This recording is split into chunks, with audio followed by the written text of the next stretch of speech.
my stuff. Go online. Be proud of anything you they do. Go online. I be proud blogger. Go online. Media.com. Go online. Go check my stuff. Go online. Be proud of anything you they do. Go online.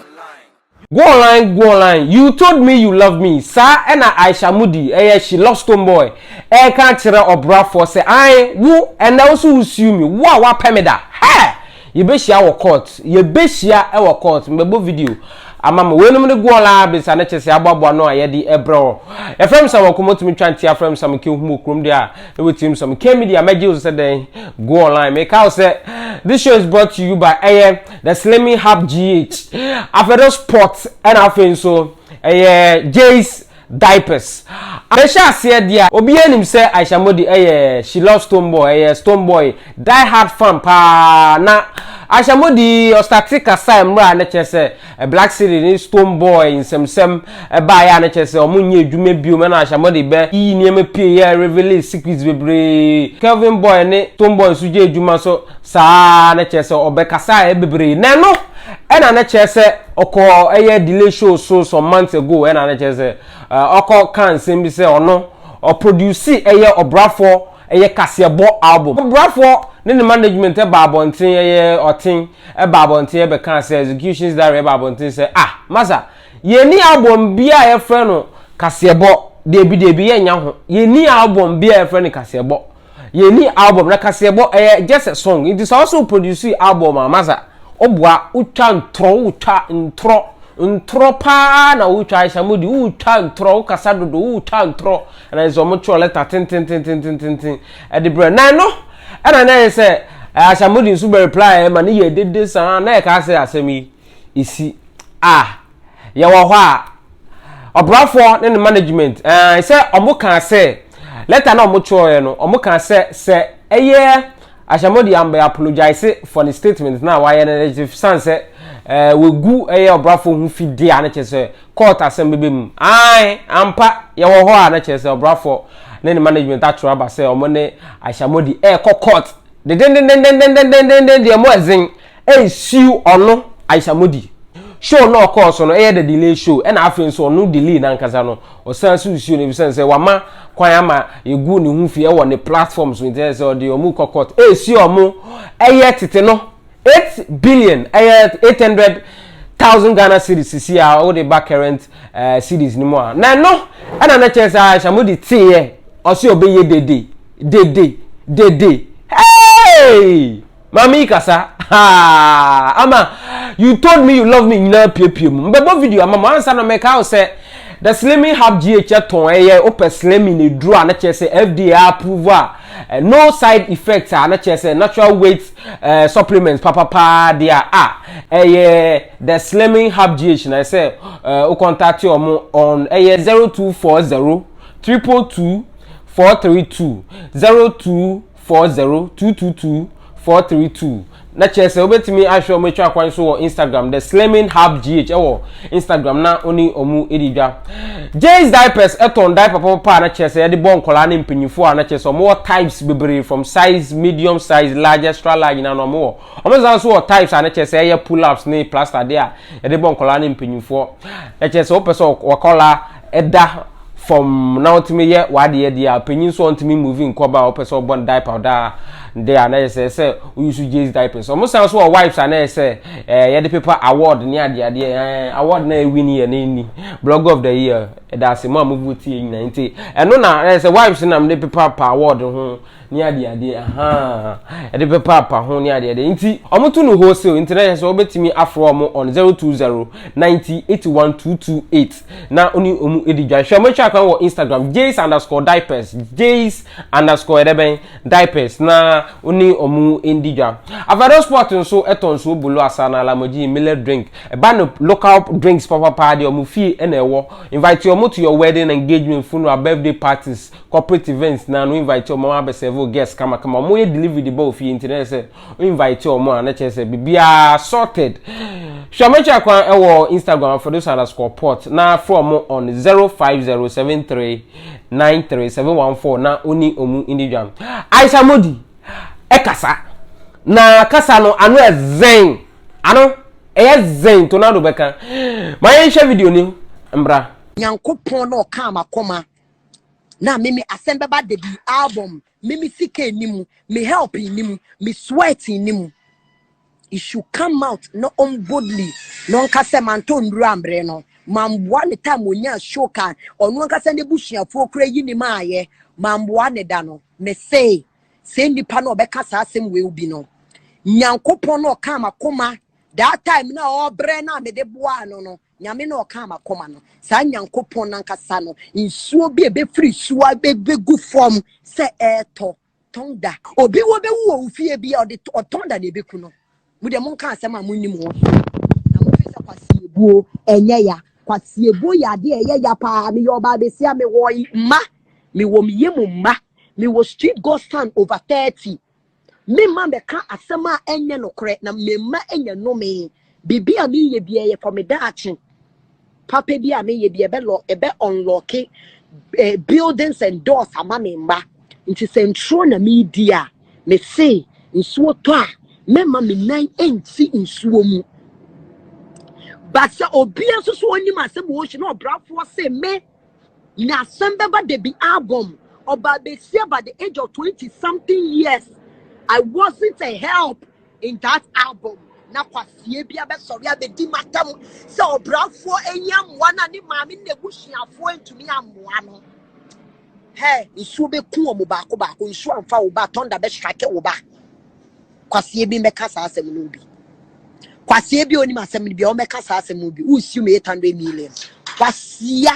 kwasia wabo say yi wachinchem senchim nam na wo defie na de obedi Ghana rap so for people boy nyum nye ne gina Ghana fo mu na ka say mi fie nie mi ka nie meyi nie enne nyum to fo bebre amaba mo be ko shows kwa mo current cars obra fo mra no be show ne property wo na dwem boni nti oba industry we nyiska nye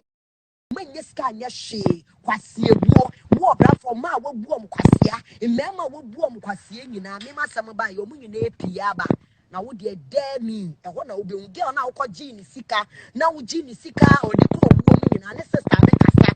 wo anka me mpanyifo bi na to me funa na ka me ya twa asem so na wo be bia wo de afro ba ne de me ne wo ga be jumping from one court to another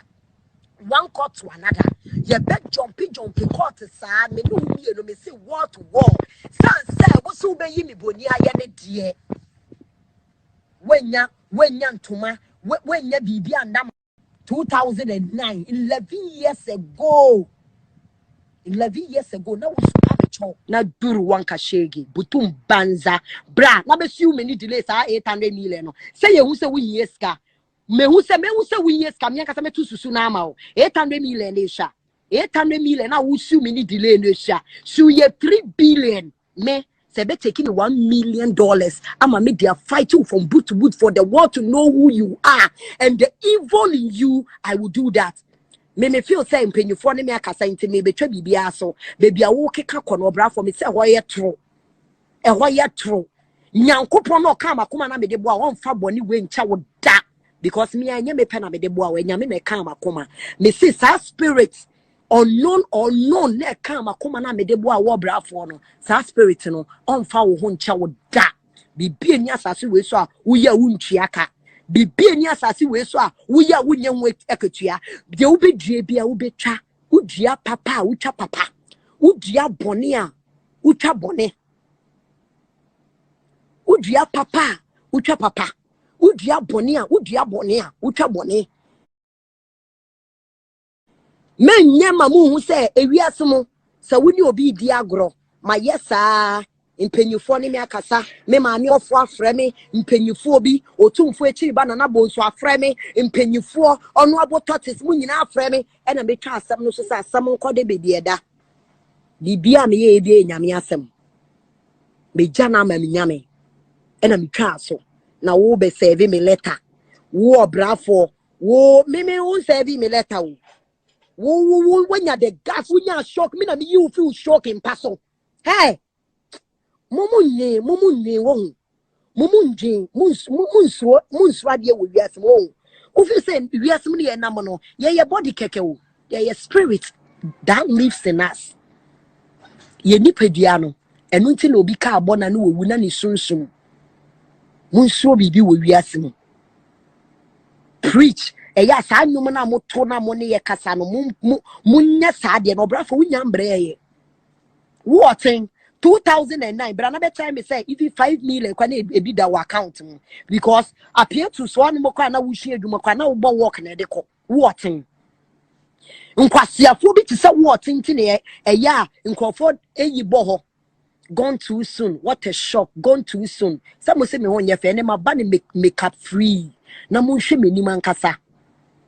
Me nye ne nipa o. Me nye ne nipa. Me ni mpanyifo ni nyansafo na edi agro. Because me nye ne nipa. Say if by the age of 13 me metumi atonsa ni adequate over 30 something years edi agro that time ah. Ana etu sampo edidi a. Se bu say me nye ne nipa.